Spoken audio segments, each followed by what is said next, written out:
गरीब साध साध सब नेक हैं, आप अपनी ठोरे, जो सतलोक ले जाएंगे वो साधु कोई और।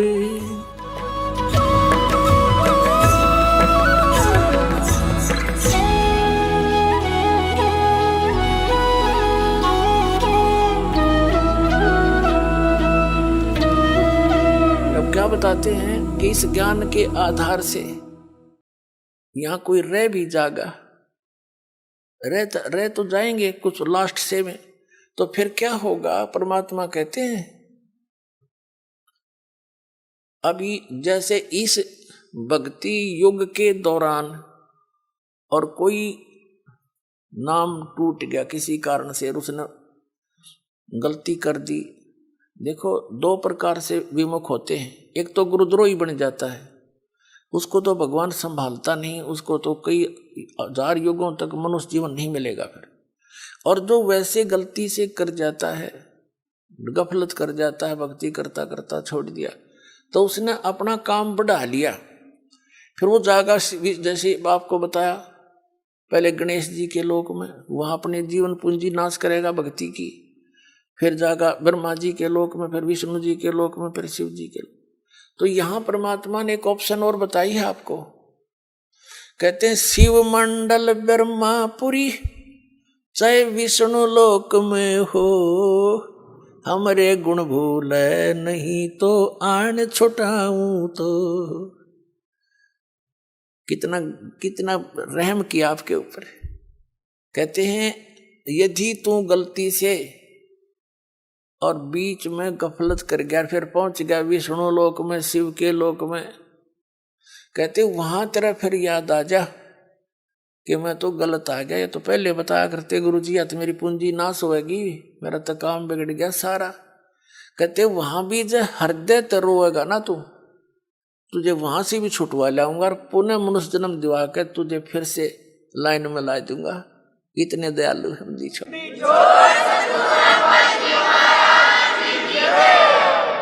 शिव मंडल ब्रह्मापुरी चाहे विष्णु लोक में हो, और हमारे गुण भूले नहीं, ये गुण है भगवान के, ऐसा दयालु है, ये कर्म करने चाहिए, इनकी पूंजी हमने यहाँ नहीं प्रयोग करनी है, ये तो हमारे साथ धोखा हो रहा है। कहते ये गुण याद रह गए वहां भी। शिव मंडल ब्रह्मापुरी चाहे विष्णु लोक में हो, हमरे गुण भूले नहीं तो आन छुटाऊं तो। और फिर क्या होगा? जैसे लास्ट में जो रह जाएंगे, लास्ट के क्या होगा? लास्ट जो भक्ति इस कलयुग में हजारों वर्ष तक ये अब चलेगा, दाता की दया होगी, क्योंकि प्रॉमिस है परमात्मा का कि इस पिछली पीढ़ी में जहाज भर भर ले जाऊंगा सतलोक में अपने बच्चा की, और वहां ठाठ कर देंगे।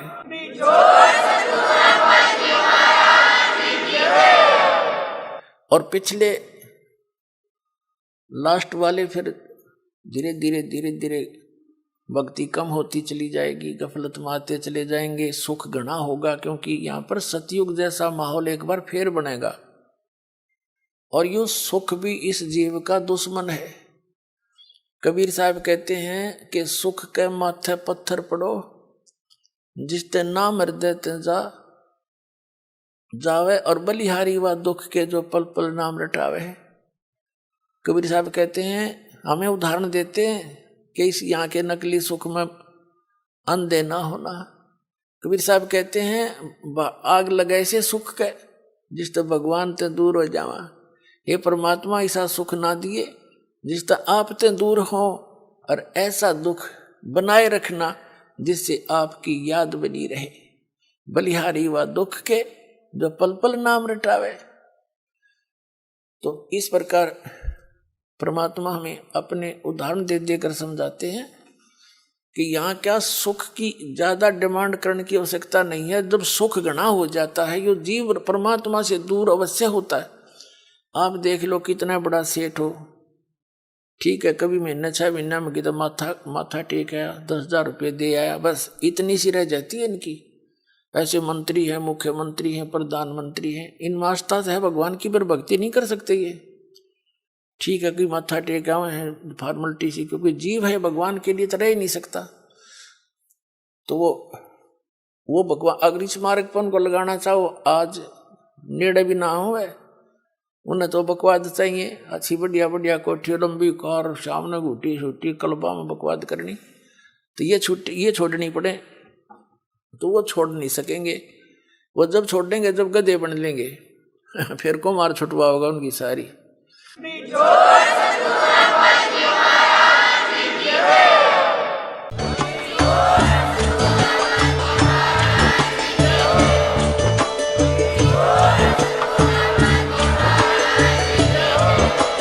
आप सुन रहे थे जगत गुरु तत्वदर्शी संत रामपाल जी महाराज जी के मंगल प्रवचन। अधिक जानकारी के लिए विजिट कीजिए हमारी वेबसाइट www.jagatgururampalji.org। संत रामपाल जी महाराज जी के शुभ आशीर्वाद से पूरे विश्व भर में 500 से भी ज्यादा नाम दीक्षा केंद्र हैं, जिन पर संत रामपाल जी महाराज जी द्वारा ऑनलाइन निशुल्क नाम दीक्षा दी जा रही है। अपने नजदीकी नाम दीक्षा केंद्र का पता करने के लिए संपर्क करें 8222880541।